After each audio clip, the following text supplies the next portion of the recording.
Jom cek Instagram ni dan terima kasih atas sokongan. Terbaik.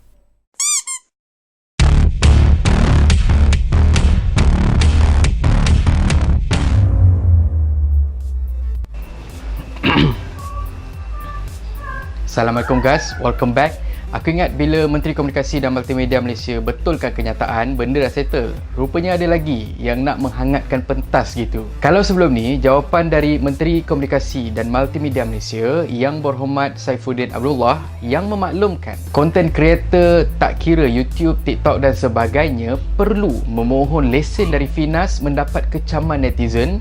Sebelum kenyataan tersebut dijelaskan sebagai kurang tepat oleh Kementerian Terbabit, sekarang penggiat seni terkenal Elly Suryati pula menggesa kerajaan untuk laksanakan lesen untuk YouTuber dengan beberapa sebab yang aku akan balas kejap lagi. Elly Suryati keluarkan kenyataan ni dekat acara diskusi gabung anak seni yang turut dihadiri oleh penerbit Ada Apa Dengan Dosa, Datuk Ayu Putih, penerbit Town Mall Zainuddin Muhammad Ismail. Kalau ikutkan Instagram Gempak, Elly berkata apa yang dikesali ialah apabila pemilik YouTube menggunakan akaun mereka untuk mengkritik filem tempatan hingga menjejaskan jumlah kutipan, sedangkan mereka tidak mempunyai kredibiliti untuk berbuat demikian. Kata Elly lagi, bila kita buat filem, ada di antara mereka yang mengkritik filem kita sedangkan golongan tu tak mempunyai kemahiran dan ilmu sebagai pengulas yang bertauliah. Aku rasa aku tahu lidah siapa yang rajin mengkritik sampai jadi bahan bualan penggiat seni ni. Yang mana aku setuju, ada pengkritik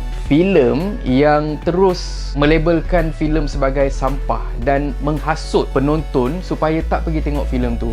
Kita sebagai seorang pengkritik, kita boleh bagi tahu apa yang kita tak suka, tapi pada aku bila kita menghasut orang untuk tidak menonton filem tu, pada aku tu perbuatan yang sangat tak patut lah sebenarnya. Kita boleh cakap sebagai contoh, ini pandangan aku, korang aku tak pasti, korang boleh tengok dan kalau korang rasa betul apa yang aku cakap ni, korang boleh komen dekat ruangan komen kat bawah ni. Contohnya lah kan, daripada kita cakap korang tak payah tengok lah, filem ni sampah, mai bikin duit korang je.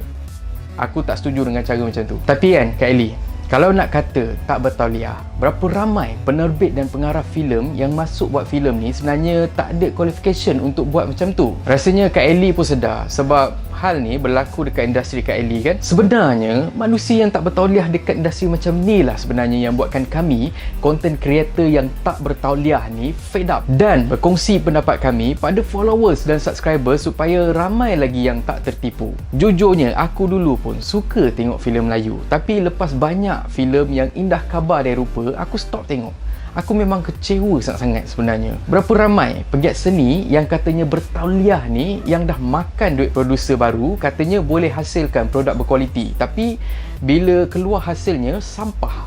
Dan Kak Elly confirm sedar juga pasal hal tu. Aku belum boleh dedahkan, tunggu green light daripada kenalan aku, tapi salah seorang orang yang katanya bertauliah yang ada masa perjumpaan tu tak bayar hasil CJI kenalan aku walaupun duk penat kejar payment. Tengoklah, kalau kenalan aku setuju, aku share. Buat masa ni, dia nak usahakan dulu untuk dapatkan payment dia. Lagi satu, nak harapkan pengulas bertauliah. Aku ada kat dalam industri sebelum ni. Aku tahu tauliah tu atas sijil dan platform yang diorang berdiri je. Contohnya segelintir media masa.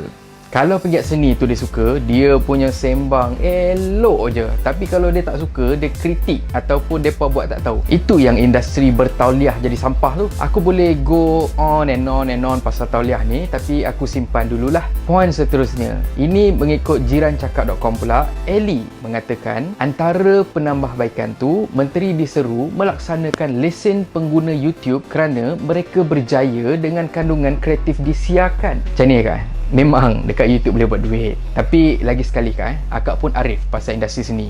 Sebab akak sendiri pun cakap, dekat Malaysia ni hanya 10% saja penggiat seni yang kaya. Yang lain semua tu B40. Macam juga dekat YouTube, tak sampai 10% pun kak yang berjaya. Even aku berani cakap 3% pun susah nak sampai. Malahan, bukan kami bersenang lenang buat konten tak bayar apa-apa. Mana yang content creator dia punya revenue tinggi tu, mereka bayar tax. Mereka bukan buat duit free. Sebab itu yang boleh keluar Mustang apa benda semua tu. Dan mengikut website yang sama juga, Ellie berkata, saranan berkenaan bukan untuk dikuatkuasakan ke atas pengguna Facebook ataupun TikTok kerana mereka dianggap pengguna home video. Bagi user Facebook, TikTok, kita anggap sebagai home video. How come like that lah kak? Dekat Facebook pun sama je. Video YouTube yang kita muat naik dekat sana, kita boleh upload juga dekat Facebook. Filem Melayu pun sebenarnya banyak dekat sana. Dekat TikTok, kreator sebenarnya still boleh kritik filem ataupun drama, malah lebih teruk. TikTok ni especially ramai anak dara duk tayang aset sebagai hiburan, yang mana bukan ke itu lebih sampah dari segelitir filem Melayu? Aku tak pastilah kan Kak Ellie tahu ke tak, dekat Facebook dan TikTok ni sebenarnya pun boleh buat duit sama je macam YouTube. Kreator dibayar berdasarkan iklan dekat video. Jadi apa sebenarnya beza dengan YouTube?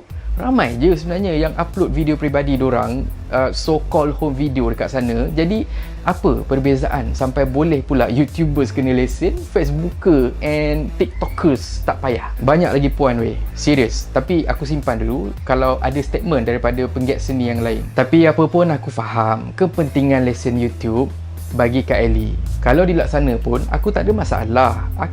Tapi kalau kata kena ikut prosedur yang sama macam produksi drama ataupun filem mainstream, aku 100% tak setuju. Malahan, bila content creator kritik, ambil lah iktibar, cabar diri tu untuk baiki konten. Takkanlah nak biarkan industri ni kebal. Tak boleh nak kena kritik sikit. Masih nak kekal dengan mindset 1980-an tu. Negara yang lain yang bebas dan terima kritikan, contohnya macam Korea, kualiti filem dan drama dorang tu dah jauh tinggalkan Malaysia.